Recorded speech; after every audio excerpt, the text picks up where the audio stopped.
আজকে আমরা সি প্রোগ্রামে একটা ইন্টারেস্টিং জিনিস দেখব। তো প্রথমে এটা আমি আমাদের নোটপ্যাডে ড্র করে দেখাই। সেটা হচ্ছে একটা বল থাকবে। বলটা উপর থেকে নিচের দিকে পড়বে। একটা নির্দিষ্ট উচ্চতায় বলটা থাকবে। তো বলটা এভাবে করে অ্যানিমেশনের মাধ্যমে নিচে পড়বে। পড়ার পর বাউন্স করে আবার উপরের দিকে যাবে।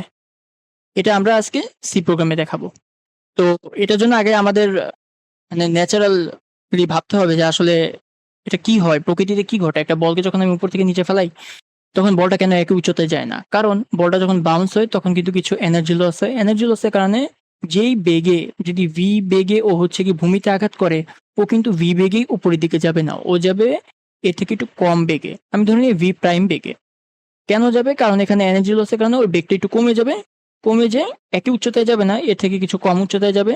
ধরা যাক এতটুকু যাবে, আবার নিচে যাবে। আবার নিচে এনার্জি লস করে আবার এতটুকু আসবে। এইভাবে আরকি বলটা উপরে নিচে উঠতে, উঠতে একদম গ্রাউন্ড স্টেটে একদম গ্রাউন্ডে এসে থেমে যায়। তো এটাই আজকে আমরা সি তে সিমুলেট করে দেখাবো। তো তার আগে আমরা কিছু বেসিক জিনিসপাতি ঘাটাঘাটি করে নিই। তো প্রথমত যখন আমি বলটাকে মুক্তভাবে ছেড়ে দিব, তখন বলটা তো একটা বেগ প্রাপ্ত হবে।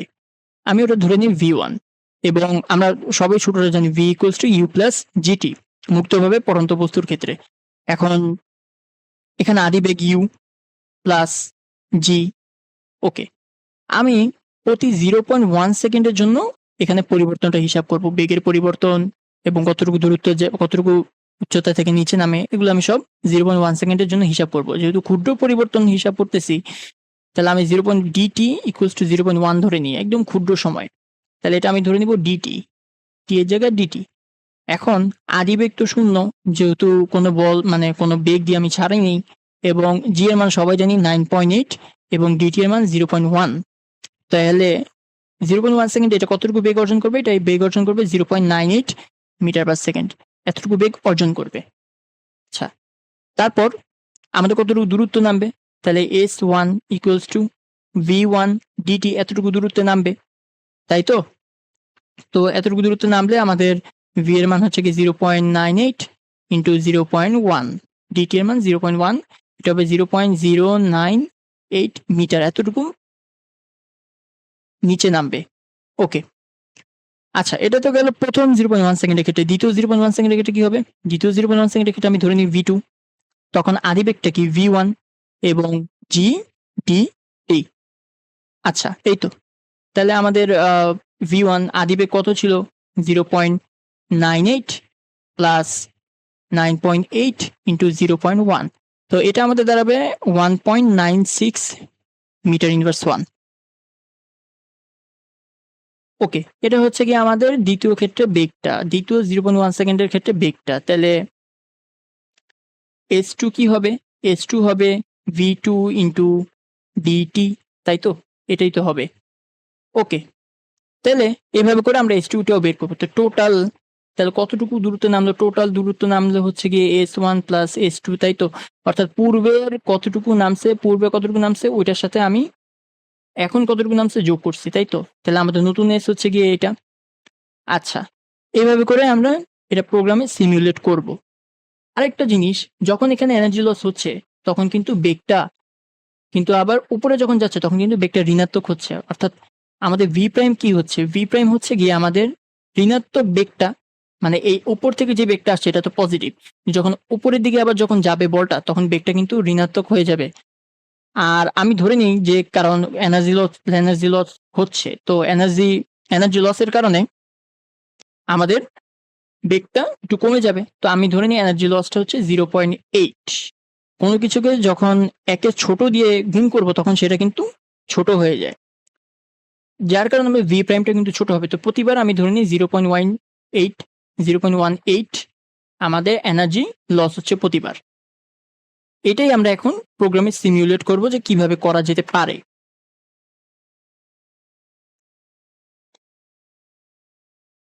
ওকে, আমি প্রোগ্রামে এসে পড়েছি। তো প্রথমত আমাদের কিছু লাইব্রেরি ইনক্লুড করে নিতে হবে। আমি লাইব্রেরিগুলো ইনক্লুড করে নিচ্ছি।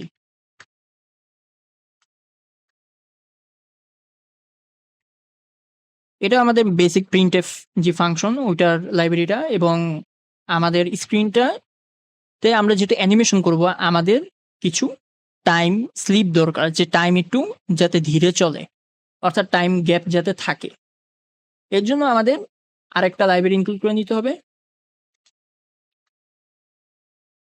এখান থেকে আমি আমার টাইমটাকে যাতে একটু স্লো করতে পারি, এফপিএস যাতে আমরা কাউন্ট করতে পারি, ওইটার জন্য আমরা এই লাইব্রেরিটা নিছি। এরপরে আমাদের আরেকটা লাইব্রেরি নিতে হবে, সেটা হচ্ছে কি সিস্টেম থেকে লাইব্রেরি নিতে হবে। আমাদের স্ক্রিনটাকে ক্লিয়ার করার জন্য টার্মিনালে যেহেতু আমরা প্রিন্ট করব, তো টার্মিনালটাকে বারবার ক্লিয়ার করার জন্য আমরা এই লাইব্রেরিটা ইনক্লুড করে নিছি। এবার আমাদের কিছু ভ্যারিয়েবল ডিক্লেয়ার করতে হবে। ভ্যারিয়েবলগুলো কি আছে? এখানে যেমন বেগ আছে, ভেলোসিটি আছে, তারপর আমাদের গ্র্যাভিটেশনাল অ্যাক্সেলারেশন আছে, আ তারপর আমাদের এস আছে। তো আমাদের এগুলো আগে ডিক্লেয়ার করে নিতে হবে।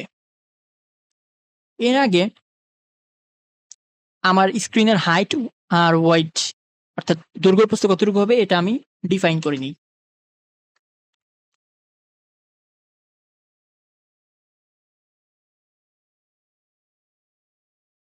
হাইট আমি ধরি ২০ এবং ওয়েট হবে ৪০ ধরে নিই।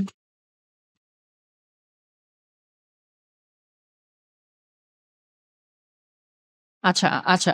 যেহেতু আমাদের একটা স্ক্রিনে বেজ প্রিন্ট করা লাগবে আগে। কারণ বেজটার মধ্যেই তো বলটা বাউন্স করবে, তাই তো? মানে আমাদের স্ক্রিনে এরকম একটা বেজ প্রিন্ট করা লাগবে। ওকে। তো এই বেজটা প্রিন্ট করার জন্য আমাদের ফার্স্ট এ আমি একটা উম ড্র ফাংশন লিখি।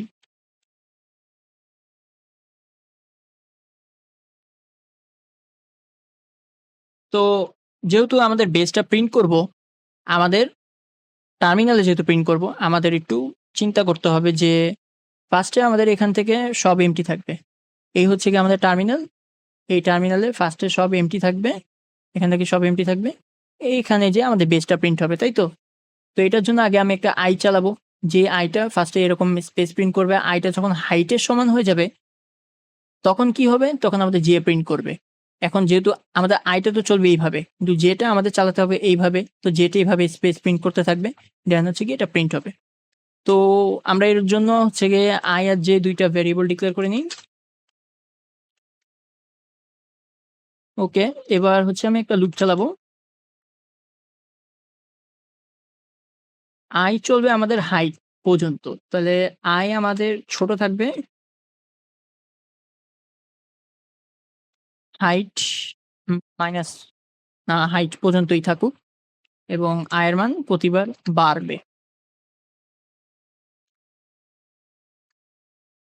এগুলো আমাদের হাইটের জন্য। এখন আমাদের ওয়েট প্রস্তুর জন্য আমাদের করতে হবে সেটা জে এর মানও 0 থেকে শুরু হবে এবং জে চলবে আমাদের ওয়াইড পর্যন্ত।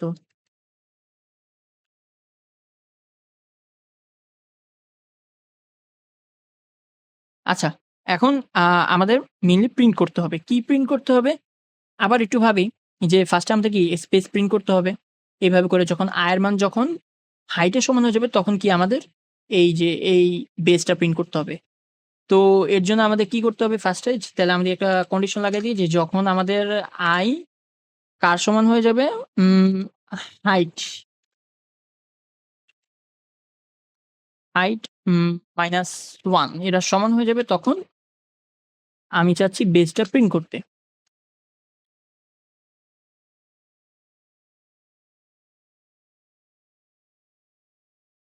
হুম, বেসটা প্রিন্ট করবে। এছাড়া যদি আ এছাড়া কি করবে? এছাড়াও তো আমাদের স্পেস প্রিন্ট করতে হবে, ফাঁকা জায়গা প্রিন্ট করতে হবে। তাহলে আমি দিই এলস,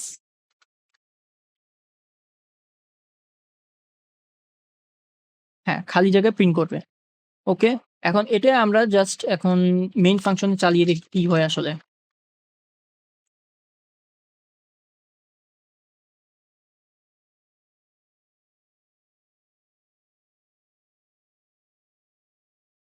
ওকে। হ্যাঁ, ঠিক আছে আমাদের বেসটা প্রিন্ট করছে কিন্তু সমস্যা হচ্ছে গিয়ে আমাদের হাইট কিন্তু গেছে। হাইটও গেছে কিন্তু আমাদের আ যখন নিউ লাইন প্রিন্ট করতেছে অর্থাৎ প্রতিটা যে যখন ২০ পর্যন্ত যাচ্ছে তখন আমি চাচ্ছি স্পেস প্রিন্ট করতে। হ্যাঁ, স্পেস প্রিন্ট করতেছে। আমাদের একটা নিউ লাইন লাগবে। নিউ লাইন করলে আমাদের হাইটটা এক্সাক্টলি ফুটে উঠবে।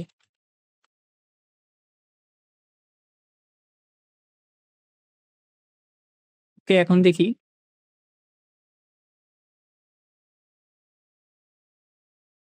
হুম, গ্রেট। এই যে আমাদের হাইট হচ্ছে গিয়ে ২০ পর্যন্ত চলছে এবং আমাদের প্রস্থ হচ্ছে গিয়ে এইখানে ৪০ পর্যন্ত আসছে। ওকে। এখন এটা কিন্তু আমাদের জাস্ট একটা প্রিন্ট হইছে। এটা কিন্তু কোনো অ্যানিমেট হয় নাই। এর আগে আমাদের এখন বলের কিছু ভেরিয়েবল ডিক্লেয়ার করে নিতে হবে। যেমন বলের কি আছে? বলের ভেলোসিটি আছে। তো আমি ভেলোসিটি ডিক্লেয়ার করে নিই। ভেলোসিটি ফার্স্ট এ 0 আদিবেগ 0 দিব আমি। তারপরে হচ্ছে গিয়ে আমাদের গ্র্যাভিটেশনাল অ্যাক্সেলারেশন আছে। গ্র্যাভিটি আমি যে গ্র্যাভিটি দেই হচ্ছে গিয়ে 9.8 আর বলটা শুরুতে কোন উচ্চতায় থাকবে? y equals to 0 উচ্চতায় থাকবে বলটা। 0 বা 1 যেটা দিতে পারি। এই উচ্চতায় আচ্ছা আমি 1 দেই। y equals to 1 হাইট কত দিছি আমি? বলটা কতটুকু হাইটে থাকবে? 20 তাহলে এটা 20 মিটার উপরে থাকবে বলটা। ওকে। তাহলে y এর মান 1 দিয়েছি এবং টাইম আমাদের টাইমটাও ডিক্লেয়ার করে দিতে হবে dt আমি dt দিয়ে হচ্ছে কি 0.1 সময়ের ব্যবধান হবে আমাদের 0.1 এই। এবার বলের জন্য আলাদা একটা ফাংশন ক্রিয়েট করি। হুম, আর বলের জন্য আমাদের আম হচ্ছে গিয়ে টাইমটা নিয়ে নিই। তাহলে সোট dt ওকে। এখন বলটা কি হবে? বলের বেগটা আস্তে, আস্তে এখন বলটা কি হবে? আগে বলি। বলটা কিন্তু এই যে উপরে থাকবে। কোন কিছু হবে না। আমাদের এটা ক্যালকুলেট করতে হবে যে বলটা আস্তে, আস্তে নিচে পড়তেছে। তো নিচে পড়ার জন্য কি হবে? আমাদের বেগটা বৃদ্ধি করতে হবে ফার্স্ট এ। তাহলে আমাদের বেগটা বের করতে হবে। তাহলে v equals to u plus gt তাহলে velocity equals to velocity plus a gravity, gravity into dt এটাই তো। ওকে। দেন আমাদের হাইট যেটা ওটা মেজার করতে হবে। তাহলে y equals to হবে আমাদের হ্যাঁ, y equals to হবে আগের y plus y equals to mainly s equals to vt এই কারণে আমি দেব velocity into dt তাহলে পূর্বের হাইট যোগ বর্তমানে কতটুকু হাইট মানে বর্তমানে কতটুকু নিচে গেছে ওইটা মানে পূর্বে কতটুকু নিচে আসছে এখন যোগ বর্তমানে কতটুকু নিচে আসছে এতটুকুই। ওকে। তো এতটুকু হলে এখন এটাই আমার কি করতে হবে? আগে প্রিন্ট করতে হবে। বলটা প্রিন্ট করতে হবে। তো এখন আমি এই ড্র ফাংশনে আসবো। ড্র ফাংশনে এসে বলটা প্রিন্ট করব। তো এর জন্য আমি কি হবে আমাদের প্রতিবার y ক্যালকুলেট হচ্ছে। তাহলে y কিসের মধ্যে আছে? y আমাদের হাইটের মধ্যে আছে না? হাইট ক্যালকুলেট করতেছে কে? i তাহলে আমাদের প্রতিবার যখন হাইট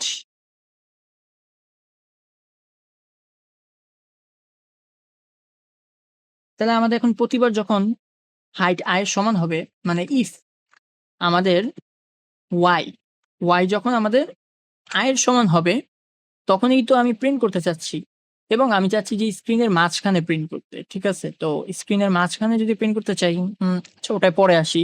আগে এতটুকু দেখি যে y যদি i এর সমান হয় প্রতিবার y কিন্তু আমি ফ্লোটে ক্যালকুলেট করতেছি তাহলে আমি এটাকে টাইপ কাস্টিং করে আগে ইন্টিজারে নিয়ে নেই। ইন্টিজারে নিয়ে নিছি। এখন তাহলে এখনই প্রিন্ট করবে কি? আমাদের বলটা প্রিন্ট করতে হবে। অ ওকে। আচ্ছা। এটা আমাদের এলস ইফ হবে। হুম, আচ্ছা এখন দেখি। হ্যাঁ, আচ্ছা। এখন কি শুরুতে i এর মান যেহেতু আমাদের 0 তাইলে আমাদের এই কারণে বলটা এই 0 তেই প্রিন্ট হচ্ছে। মানে শুরুতেই 0 এর জন্য প্রিন্ট করতেছে, বাকির জন্য প্রিন্ট করতেছে না। আমি বাকির জন্য প্রিন্ট চাই না। আমি চাই এটা মাঝখানে প্রিন্ট করুক, একটা বল প্রিন্ট করুক। তাহলে মাঝখানে কখন প্রিন্ট করবে? যখন ওয়াইড অর্ধেক হবে, যখন প্রস্থ অর্ধেক হবে। তাহলে আমি এই শর্তটা দিয়ে দিই যে যখন আ যে, যে হবে আমাদের ওয়াইড যেটা, ওয়াইড এর অর্ধেক তখন প্রিন্ট করবে। ওকে, তাহলে এবার আশা করি কাজ করবে। হ্যাঁ, এখন একটা বল প্রিন্ট করছে। এখন এটা তো আমার মানে করতে হবে। বারবার লুপটা রান করে তো আমার এখানে ইনক্রিমেন্ট-ডিক্রিমেন্ট করতে হবে, তাই তো? তো আমি চাচ্ছি যে এটা একটা ফরএভার লুপে চলুক। তাহলে while 1 হ্যাঁ, এইভাবে চলবে। এভাবে চললে আমাদের ড্র ফাংশনটা প্রতিবার ড্র হবে তাহলে। এটা ভিতরে দিতে হবে। প্রতিবার ড্র হবে এবং আমাদের বলটাও ড্র হবে। বলটাও ইনক্রিমেন্ট হবে বলের ভ্যালুগুলো। ওকে, এবার দেখি।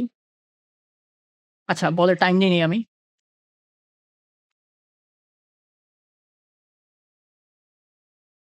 আচ্ছা, কাজ করছে। উম কিছু একটা ভুল হইছে। হ্যাঁ, আমরা ক্লিয়ার ফাংশন ইউজ করি নাই। আমরা ক্লিয়ার ফাংশন এবার ইউজ করব।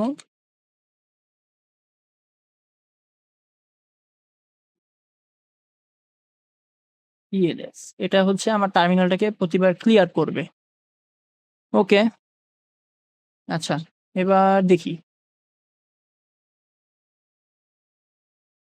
হ্যাঁ, এই তো হচ্ছে। কিন্তু আমার এখানে কিছু ভুল আছে, সেটা হচ্ছে যখন বলটা কি মানে বলটা যখন y, y যখন i এর সমান হাইট এর সমান হয়ে যাচ্ছে মানে ২০, মানে উপর থেকে নিচে আসতে যখন ২০ মিটার দূরত্ব অতিক্রম করে ফেলেছে, তখন তো আমি কোনো শর্ত দেইনি।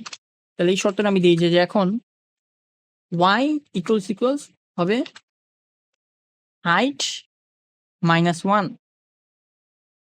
তখন বলটা আমার কি হবে যখন ভূমিতে স্পর্শ করবে আরকি, তখন কি আমার বেগটা কমে যাবে একটু। তাহলে আমাদের আচ্ছা, তখন আমি দিয়ে দেই যে তখন y নতুন করে হবে, তখন y এর নতুন ভ্যালু হবে হাইট -1। আর এটা আমি y এর ভ্যালু যখন হাইট -1 থেকে বড় হয়ে যাবে তখনই এটা হবে।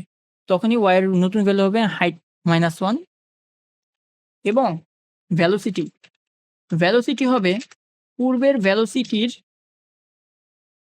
0.8, মানে এতটুকু লস করছে এবং উপরে যেহেতু যাবে এই কারণে আমি মাইনাস দিয়ে দিলাম। ওকে, এখন মাইনাস দিয়ে দিছি, আর কিছু করার নেই। এখন আশা করি এটা আপডেট হবে। দেখি এবার। হ্যাঁ, এই তো আমাদের অ্যানিমেশন হয়ে গেছে। তো খুব বেশি ফাস্ট হয়ে গেছে অ্যানিমেশনটা। এর জন্যই হচ্ছে গিয়ে আমি টাইম ডিলে ইউজ করব।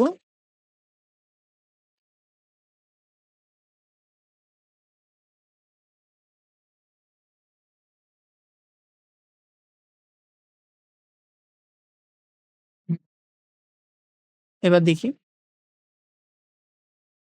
হ্যাঁ, এবার আমাদের ঠিকমতো অ্যানিমেশনটা দেখাচ্ছে। বলটা আমাদের উপরে যাবে। আবার আগের মতো উচ্চতায় যাবে না। একটু কম উচ্চতায় যাবে, নিচে নামবে। বেশি স্লো হয়ে গেছে। আমি আরেকটু কমিয়ে দেই। হুম, এই তো আমাদের অ্যানিমেশন এবার সুন্দরভাবে হয়ে গেছে। তো এভাবে হচ্ছে গিয়ে আমরা ফিজিক্সের সূত্র খাটিয়ে আমরা একটা সুন্দর অ্যানিমেশন বলের বাউন্সিং অ্যানিমেশন তৈরি করতে পারি।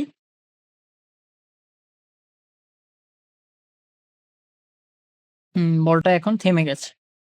তো ধন্যবাদ। যদি আপনাদের ভিডিওটা ভালো লাগে আপনারা অবশ্যই আমাকে ফলো দিবেন এবং আমাকে সাপোর্ট করবেন। ধন্যবাদ।